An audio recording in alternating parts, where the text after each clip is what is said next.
Hi, I'm E.D. Lewis and welcome back to my channel. E.D. Lewis Reviews back with another tag video. So this is the Garbaugusst Trashy books tag, that was created by Ollie over at Criminali, and I was tagged by David's Book Reviews actually in the comments. And he said that he tagged me if I'd be interested in doing it, and I'm definitely interested in doing it, so thank you, David. And let's get started. Number 1, trashy books are often dismissed by the critics. What's a book which is regarded as trash, which you think has artistic value? I'm going to say Flowers in the Attic by V.C. Andrews. Yes, this book is definitely trashy. I would consider it to be anyway. And I would say it has artistic value partly because of the message that it conveys, talking about some of the dangers that happens in family situations. Not all family situations, of course, but in some particular cases. I mean, crazier things in real life that have happened than in this book, but also crazy things in fiction as well. But also this book has the Gothic aesthetic to it, which I think lends very much to the artistic value of this book. Plus it is a modern classic, that's for sure. Number 2, critics often love books with extreme or challenging content. Which critically praised book did you think was trash? I'm going to get a little hate on this one probably, but I'm going to say The Catcher in the Rye by J.D. Salinger. I still don't like this book. I know I've mentioned it in another video. I just didn't care for the book. To me, personally, I thought the book was really boring. It really, to me, didn't have any plot. Now, I have grown a little bit, and I do enjoy some books that don't have much plot, that are more character-driven. So maybe I'd like it now, but I didn't like it back when we read it in high school. What was that? It was not AP Literature, it was my 11th grade English class. And I just did not like that book. I thought it was rather trashy. But, I mean, it probably has some value to it. I mean, it has been acclaimed time and time again. I do believe it's even been a banned book, and we had to have permission from our parents to read this book in class. I think everybody in my class except for one student had to read another book, but I don't know if they were in my class or they were in the other class. But, yeah, I would say Catcher in the Rye by J.D. Salinger. Number 3, not everyone approves of trashy books. What's a book you would never read in public? Okay, I'm going to kind of end up reiterating what has been mentioned by Pax Panic and by David's Book Reviews, and I don't really care. I mean, at one time I think I did, but I've grown into that I don't care what anybody thinks of what I'm reading. I'll read anything in public pretty much. I don't think there's be anything that I wouldn't read in public now. I mean, I read the Anita Blake books, and that's a story for another time, but still, and they got kind of, risque, but yeah, there's nothing that I would read anymore that I wouldn't read in public, so I'd read pretty much anything, and if, somebody doesn't like it, they can always just look away. It's not hurting anybody what I'm reading or what someone else is reading. That's just my thought, but, everybody has their own opinions and is entitled to their own opinions, so. Number 4, books about killer animals are almost always trashy. What animal would you least like to be attacked by? Oh, brother. That's a good question. I don't really want to get attacked by any animal or anything, really. I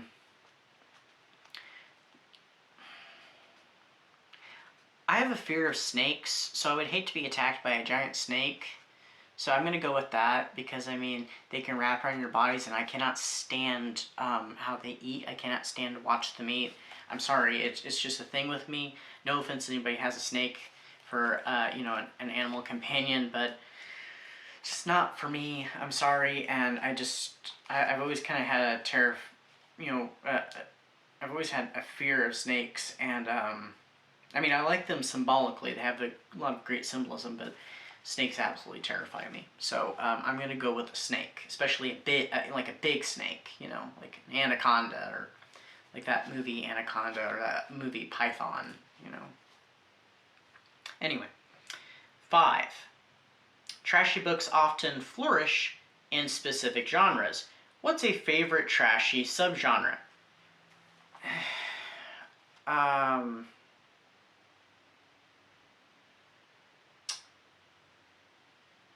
not really sure on this one. I mean, I do like to read smutty books sometimes, and they would be probably considered very trashy. I mean, yeah, well, yeah, they'd have to be. And, I mean, I do like some pulp, and pulp is usually considered to be trashy books. There's also, you know, the pulp gothic, which there's a lot of those on my shelf. Like, these ones are mostly pulp gothic right here. Not these, or these ones right here. And there's some scattered here and there, and some, you know, like pulp horror. There's a bunch of horror that's also considered trashy. So, I don't know. It'd probably either be like the pulp gothic or smutty books, like smutty romance books. 6. Famous people love to milk their fans by publishing books. Which celebrity would you like to read a trashy novel by? Okay, I know exactly who I'd like to read, and I don't think he writes. I mean, he may have written, like, maybe his autobiography or something, but that's not a novel. And I like this actor because he's just kind of weird. Just something about him. He just has this weird charm, and I absolutely love that about him. I don't like all his movies he's in, but I do like him, and that's Jeff Goldblum. I would love to read a trashy novel by Jeff Goldblum. I just think it'd be really fun and really weird and really just over the top. So, Jeff Goldblum. Number 7, trashy books have the best covers. Which books on your shelves has the trashiest cover? Okay, I'm guessing this also includes your Kindle shelf as well. And I looked up the book because it's one I haven't read yet, but it's on my Kindle, and it's a little risque. I will blur the part, but I will show it. And I think the author's name is Richard Peters. I mean, I just looked before, and it's already slipped my mind because I haven't read it yet. But it's a gothic romance. I think it's also a little bit of gothic horror, and it's called Archie. I'll just, you know, cover over the spot that's a little risque, but yeah, that's kind of a trashy cover. So, yeah, that's the one I'm going with. So, I'm sorry if that offends anybody. You can definitely look away during this whole prompt. I guess I should have said that earlier. But anyway, that's probably the trashiest cover I have. Okay, what was the next one? Number 8. Trashy books often contain adult themes. What's a book you read before you were old enough to?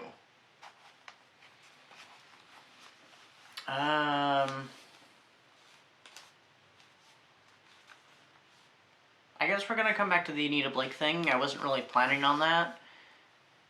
Yeah, probably, and this was when I was, I think was I a sophomore in high school? Maybe a sophomore in high school. I read my first Anita Blake book, and I read several after that. And it was book 11, actually, because that's where I started, because it's what was available at the time. And it's called Cerulean Sins, and yeah, it was a little eye-opening. So I was like 16, probably shouldn't have been reading that book, but I liked it at the time. I've kind of fallen out of favor with the Anita Blake books, the later ones. I like the earlier ones, but that's really for another time. Number 9. If you were a character in a shifter romance, what character would you, or what character would you want you, I keep tripping over that, or your partner to shift into? I've read a few shifter romances, not too many. Mostly werewolves, a weird dragon, and werebears too. Maybe the werebear thing, because that would be something a little different. The dragon, yeah, that'd be cool, but I just don't know if I'd want to transform into a dragon. Werewolf would be interesting, but we're going to go with werebear just for the sheer novelty of it. And it seems like it'd be something a little less complicated than a dragon, so we're going to go with a bear, a werebear. And finally, number 10 is tag the trashiest booktubers you know. And so I'm not going to tag anybody, but it's just so late in the game, and I'm rather late coming into it, that I'm not going to tag anybody. So if anybody would like to still do this tag by the end, before the month is over, or even later, they can go ahead and do it. I tag anyone and everyone who hasn't done it and would like to do it. You are tagged now, so go forth and enjoy this tag. It's been a pretty fun tag. I mean, I say that about pretty much all the tags, but I mean, I think they're all fun. I love doing tags. I liked being tagged. It's just a lot of fun. So hope everybody's enjoying their August and enjoying the coming of spooky season. And I'll see you very soon. Stay safe and stay spooky. Bye-bye.